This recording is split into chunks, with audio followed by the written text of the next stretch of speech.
మనల్ని తయారు చేశాడో, ఏ ఆధారము లేని మనల్ని ఈ విధంగా తయారు చేసిన దేవుడికి మనం మరణించాక మనలో ఉన్నటువంటి ఒక చిన్న విషయం ద్వారా మళ్ళా తిరిగి లేపటం జరుగుతుంది అని, ఇలా మనం కూడా మరణిస్తామని, ఇలా ఈ యొక్క మరణాన్ని గుర్తు చేసుకుంటూ దేవుడికి భయపడుతూ ఆయన చెప్పినట్టుగా జీవించడం కోసం, గర్వం అహంకారం లేకుండా, గొప్పలు చెప్పుకోకుండా సాదాసీదమైన జీవితం గడపడం కోసం మనం కూడా సమాధులను సందర్శిస్తూ ఉండాలి.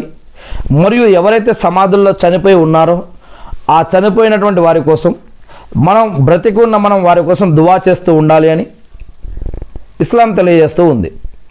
అంటే ఎవరైతే మరణించి ఉన్నారో వారి యొక్క పాపాలను క్షమించమని, వారు బ్రతికుండంగా చేసిన మంచి కార్యాలు స్వీకరించమని, సమాధి శిక్షలు ఆలమే బడ్జెట్లో ఉన్నటువంటి సమాధి శిక్షల నుంచి, ప్రళయ దినం రోజు, తీర్పు దినం రోజు, జడ్జిమెంట్ డే రోజు, నరకం నుంచి ఉన్నటువంటి శిక్షల నుంచి వారిని కాపాడమని, బ్రతికి ఉండంగా చేసిన వారి యొక్క పుణ్యాలన్నింటినీ స్వీకరించమని, బ్రతికి ఉన్నవారు కానీ మిగిలిన వారి కుటుంబ సభ్యులు కానీ మరణించిన వారి కోసం, మరి సమాధుల్లో ఉన్న వారి కోసం ప్రార్థన చేయాలని ఇస్లాం తెలియజేయడం జరుగుతూ ఉంది.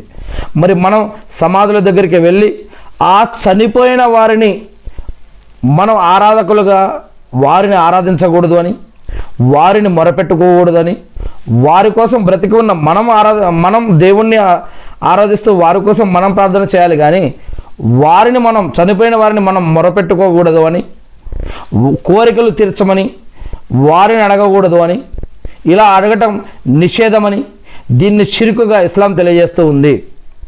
మొక్కుబడులు, ఆరాధనలు ఇవన్నీ కూడా కేవలం సృష్టికర్తకు మాత్రమే చెందుతాయి. ఏది అడిగినా ఆయన్నే అడగాలని ఖురాన్ మరియు హదీసులు తెలియజేస్తుంది. ప్రవక్త ముహమ్మద్ సల్లల్లాహు అలైహి వసల్లం గారు అయితే ప్రత్యేకంగా కొంతమంది సహబాలను నియమించి ఎవరైతే సమాధుల పైన కట్టడాలు కట్టారో వాటిని తొలగించి వాటిని నేలకు సమానంగా చేయమని చెప్పడం జరిగింది. సమాధుల పైన ఎత్తైన కట్టడాలను కూడా కట్టవద్దు అని ప్రవక్త ముహమ్మద్ సల్లల్లాహు అలైహి వసల్లం గారు తెలియజేసి ఉన్నారు. ఇకపోతే ధర్మంలో అంటే బిదాత్ గురించి చెప్పడం జరుగుతుంది. ధర్మంలో, దీనిలో, ఇస్లాంలో లేని ఏదైనా కొత్త పద్ధతులను వాటిని దైవ కార్యాలుగా ఎవరైనా ప్రవేశపెడితే వాటిని అనుసరించడం కూడా పాపమే. ఇస్లాంలో లేని, ధర్మంలో లేని ఏదైనా పద్ధతి ఇది ఉంది ఇది కూడా మంచిదే అని ఎవరైనా కొత్తగా తీసుకొస్తే అది కూడా దాన్ని ఫాలో చేయడం, దాన్ని అమలు చేయడం, దాన్ని నమ్మటం కూడా పాపమని చెప్పడం జరుగుతుంది.